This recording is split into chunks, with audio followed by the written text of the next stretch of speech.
So when doing automated functional GUI testing, you're going to run into two main problems. First is element identification, and second is synchronization. So, what is it about synchronization that makes it so hard and so important for automated functional GUI tests? Why are we going to cover this topic?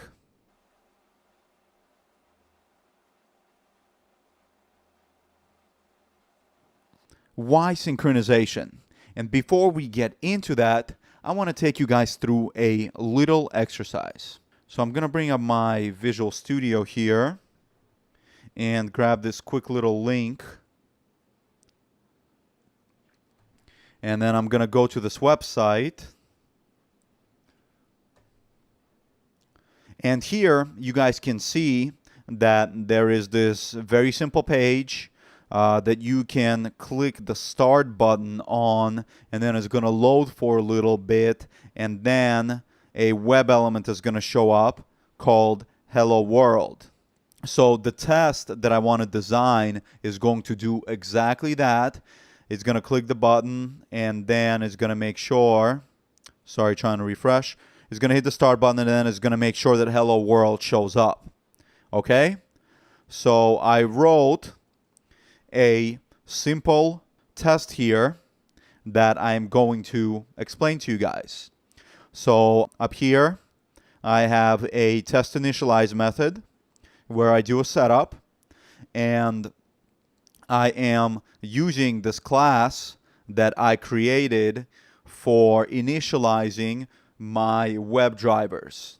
And I'll explain to you guys why I put these methods into this class later. But for now, if we take a look at basic initialize, which is over here, basic initialize, all it does is it creates a new Firefox driver instance. Okay? So that's what the setup does. And then we have a teardown method, which obviously runs at the end of the test. And all it does is close the driver and then quit. Closes the browser, and then quit. It closes every associated window. And then the meat of the actual test is my dynamically loading elements test failure method. And then here I have a method called the try-find.